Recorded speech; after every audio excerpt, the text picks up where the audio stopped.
Idolas ni rohanami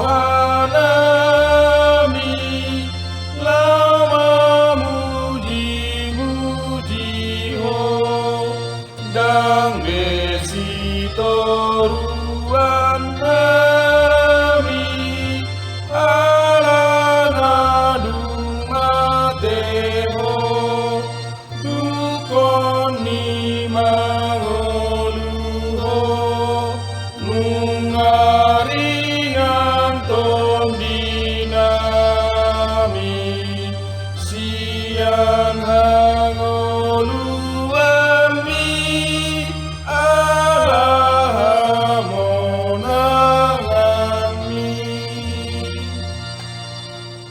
Asini roha madihamu do dame nasian di mata-mata do cian anaknya Tuhan Yesus Kristus Tuhan tai. Amin. Selamat pagi, saudara-saudari Bapak Ibu jemaat yang terkasih. Kembali kita disapa oleh firman Tuhan untuk hari Selasa tanggal 19 April 2022 yang tertulis dari Yeskiel pasal 11 ayat 19. Sono madidok disi. Jadi lehonokuma tunasida roha sisang mujur. Jala suatonoku tot dinai baru tu bagasan hati nasida. Jala paholamokku ma roha batu sian daging nasida.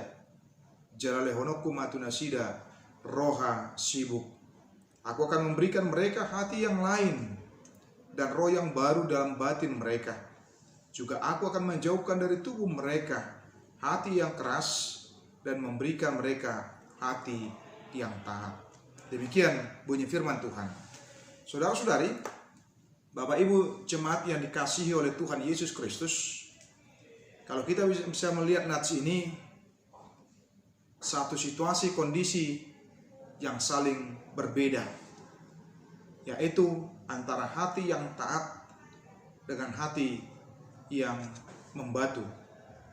Hati yang cenderung kepada kedagingan yang keras dengan hati yang menunjukkan ketaatan kepada Allah. Hal itu mengingatkan kita dalam kehidupan kita bahwa hati yang baru itu berasal dari Allah. Ketika disebutkan aku akan memberikan mereka hati yang lain dan roh yang baru di dalam batin mereka. Ini menjadi sebuah perenungan dalam kehidupan kita, menjadi sebuah ajakan dalam kehidupan kita.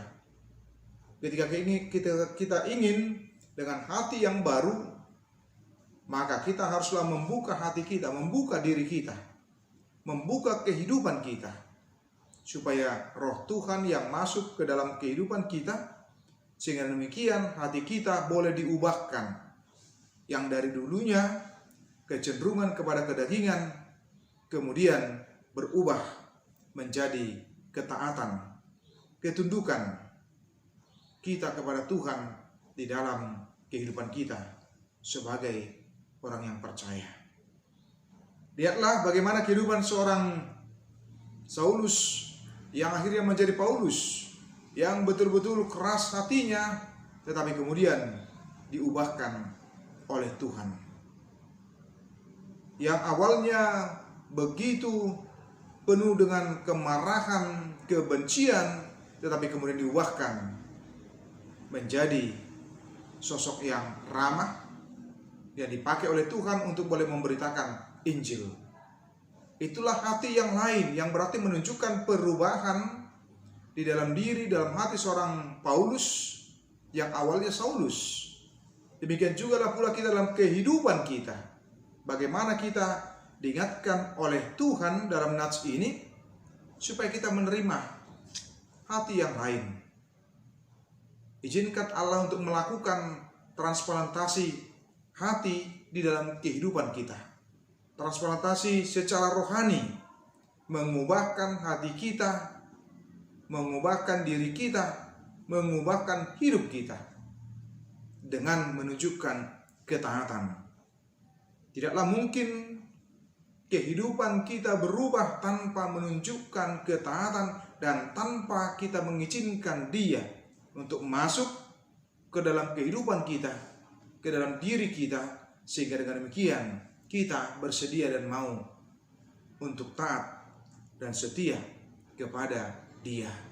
Karena itu kita mau diingatkan supaya kita boleh bersungguh-sungguh di dalam kehidupan kita. Kepada siapakah lebih cenderung hati kita arahkan? Kepada siapakah hati kita tujukan?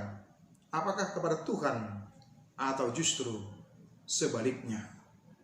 Karena itu jangan keraskan hatimu, tetapi malah bukalah, sehingga demikian Dia akan menjamah hati kita dan mengubahkan kehidupan kita, mengubahkan diri kita, mengubahkan perilaku kita. Tuhan Yesus memberkati kita semua. Amin.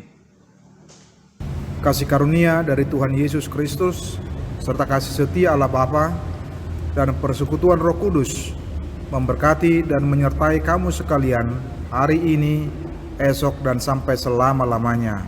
Amin.